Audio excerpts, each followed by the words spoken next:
Listen to Downtown Hot Radio on the air 24 hours a day and 7 days a week. I'm tuned into the Real Rap Radio Show. I'm your host, Walil Archer on Downtown Hot Radio. I have my special guest with me, Dr. Daniel Brubaker. How are you today? I'm doing great. How are you doing? I'm doing awesome, doing awesome. So excited to talk to you about your book today. Thank you. So let the viewers know the name of your book. Uh, it's called Grief, Forgiveness, Acceptance, and Rejection. Interesting title. How did you come up with that title? Well, since I'm a physician, I see a lot of patients that are grieving. I do a lot of personal injury and workers' compensation type of medicine, and those patients have significant injuries, and sometimes to the point where they can't go back to work and they can't do different things, and they're grieving. So I decided to do this for them. Plus, I have gone through my own grieving process, and for that reason, I decided to do the book. And also at the time, I had some issues in terms of forgiveness. So I thought, well, I'll just move on with that as well. And then as I kept going on with the writing of the book, I got into social acceptance. So I did 2 chapters on that regarding being rejected or being accepted by others and of others. And then I thought, well, the whole process of grieving, you're also dealing with parts of rejection as well. So I did that as well. And my second to last chapters is on hatred, which also deals with hate crimes and hate speech, which I went into as well. How long did it take you to write the book? About 2 years, 2.5 years. I did a book previously, and while that one was getting edited and published, I started it on this one. Yeah. So, Go ahead. yeah, it took about 2 to 3 years. Okay. And when you say social acceptance, what were some of the things you teach us in the book? I go through the issues regarding cancel culture and prejudice and that type of thing. So acceptance is how do we deal with those issues? Another example I can give you is children who are unwanted. I think go through a grieving process throughout their entire life. They feel isolated, develop depression, anxiety. And so I go into some of the issues regarding accepting yourself as well as accepting others. And how many chapters did you finalize in the book? So I have 8 chapters. The last one, that I deal with, I go back to the whole process of grieving and acceptance. So in that one, I'm discussing more in terms of treatment, um, and you know how to also deal with it yourself in terms of mindfulness and um, meditation and praying and those issues. Did you face any challenges when writing this book? Um, Challenges. Well, the challenge I have or had doing this book is my own personal challenge. I have been diagnosed with glaucoma 24 years ago, and I've been able to have good eyesight up until 2011. And then I had, in 2010 and 2011, I had tubes put in my eyes to circulate the fluid and keep my pressures down. But one of them went bad in my left eye and it caused 10 more surgeries. And that led me to blindness in the left eye. And with glaucoma, over a period of time, you start developing a loss of vision, which I'm developing in the right eye. So the challenge was, writing the book, doing all the research and um, dealing with my own grieving process with my eyes at the time that I was writing the book. And that still is an ongoing challenge for me as well. I understand that. During the time of writing the book, did you face writer's block? And if so, how did you overcome it? No, I didn't have any writer's block. So since I'm still practicing medicine, I was doing this between times when I wasn't seeing patients and at nighttime and weekends. And so one thing led to another. And that's how I got into the rejection part because and the social acceptance part because I kept researching things and I kept thinking about things and uh, I kind of write in a way that it's kind of a patchwork that I come back and put everything together to um, streamline it so that it makes sense. Okay. So, what is the biggest takeaway you want the readers to take away from reading a book?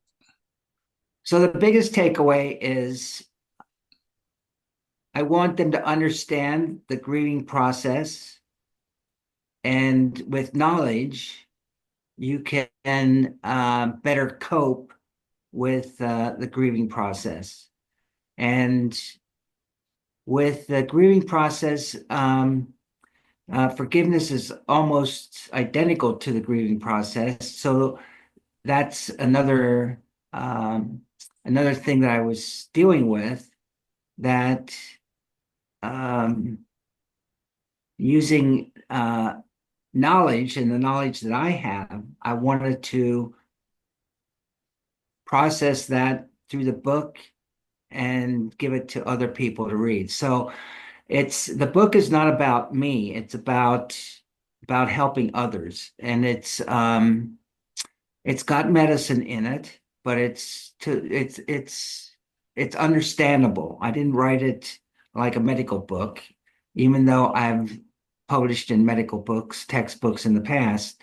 It's simple reading. Everybody tells me it's pretty easy to read.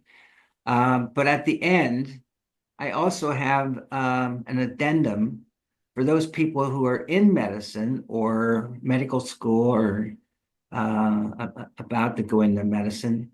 I have a part that deals with the neurobiology of some of the issues related to forgiveness and um, fight and flight, anger, hatred, and that type of issues. What advice would you give to someone that struggled with forgiveness and grief?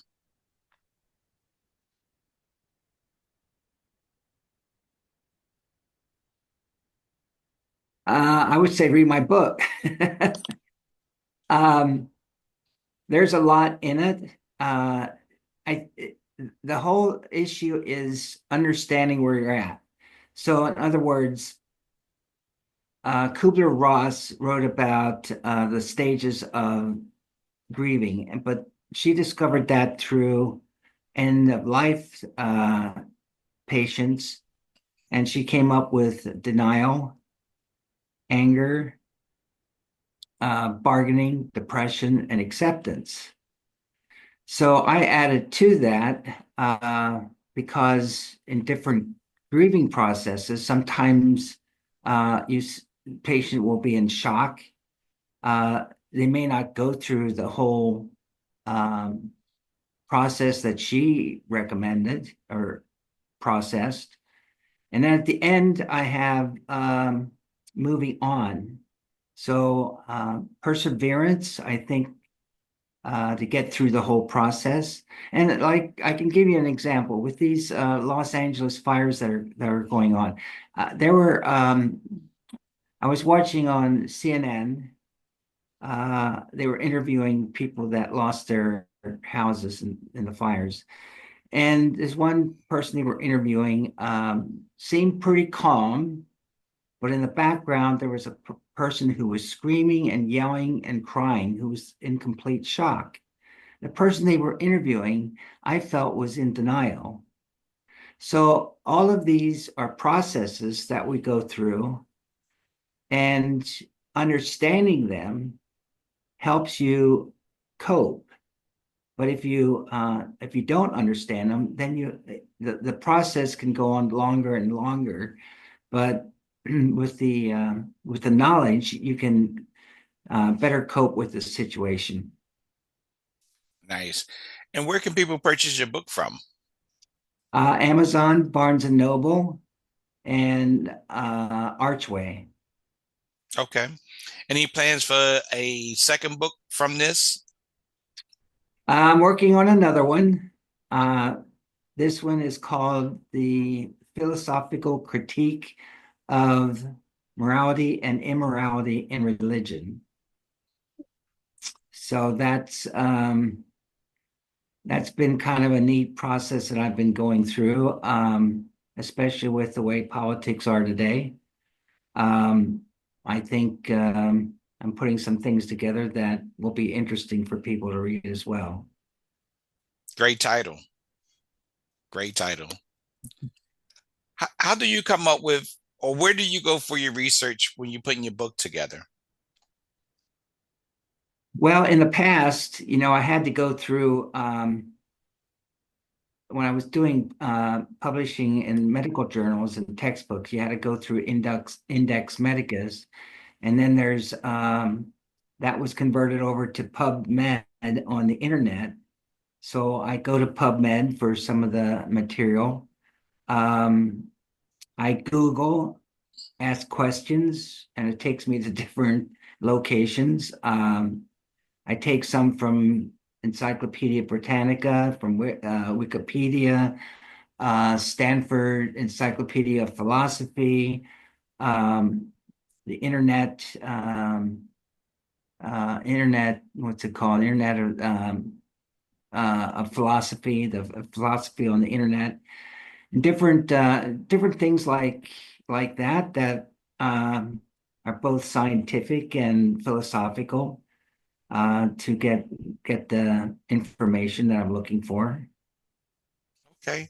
And as we close out, any final thoughts or closing remarks? Purchase the book. What I'd like to do, I've been